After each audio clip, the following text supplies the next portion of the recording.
A lot of people are asking the question right now, is the coronavirus a sign of the end times? Is Jesus fixing to come back? And guys, that's a very good question. So in this video, I thought it would be a good idea to look at this topic strictly from the Bible.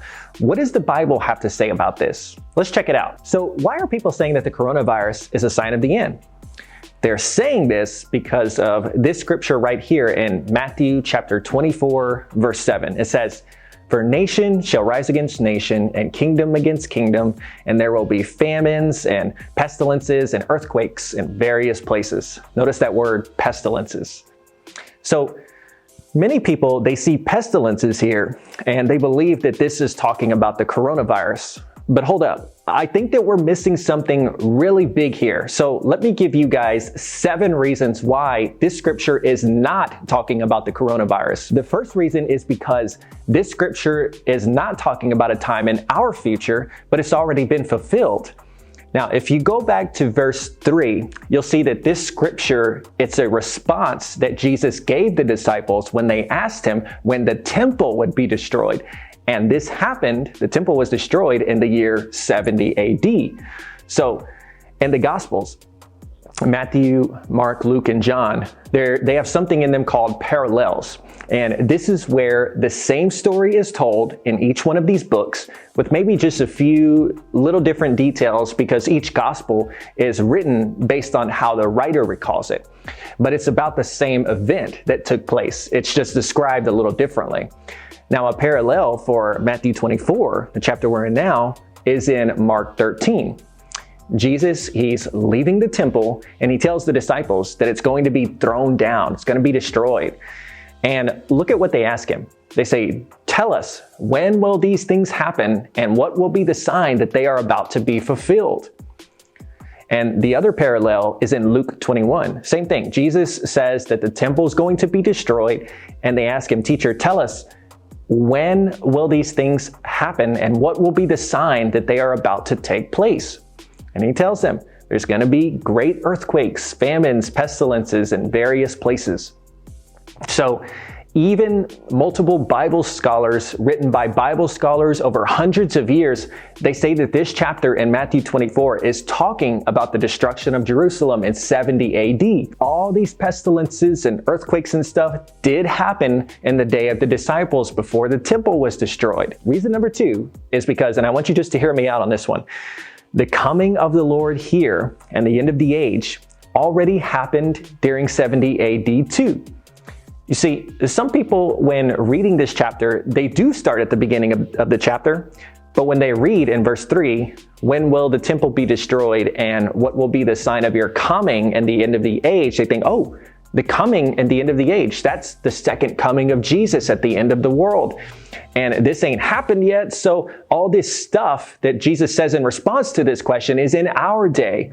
All these signs that we're seeing, like this coronavirus, all these things are happening right before our eyes, and Jesus is fixing to come back. But remember those parallels that we read. They didn't mention a coming of the Lord and an end of the age, right? They simply asked him, what's going to be the sign that the temple is fixing to be destroyed? That's because when the temple was destroyed in 70 AD, this was the coming of the Lord and the end of the age. And there's a lot of Old Testament scriptures that talk about how the Lord was coming to an ancient nation like Samaria or Egypt. And what this meant was that God was going to judge them, and more than likely their nation was going to be destroyed. So when the Lord came to these ancient nations, it didn't mean that a literal man in a white beard was going to come down from the sky riding on a cloud saying, "Hey guys, I'm here." These are just ancient Jewish figures of speech that meant that judgment was fixing to come to these nations. Jesus, he uses this same language to describe the judgment on Jerusalem that was fixing to happen in 70 AD. And the end of the age, well, that's referring to the Old Covenant age, the end of the Mosaic age, the law age, not the end of the world. This happened too in 70 AD. Reason number 3 is because Jesus didn't say that we, as in us Americans or us people living here right now, would see these signs. He said, when you see these pestilences, as in the people he was talking to.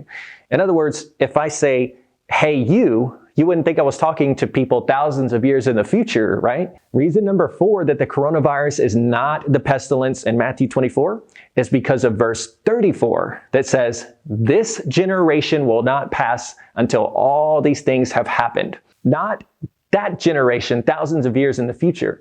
This generation, as in the one he was speaking to, would not end until it happened. Reason number 5 is because the coming of the Lord was set to be soon and coming quickly in the days of the apostles.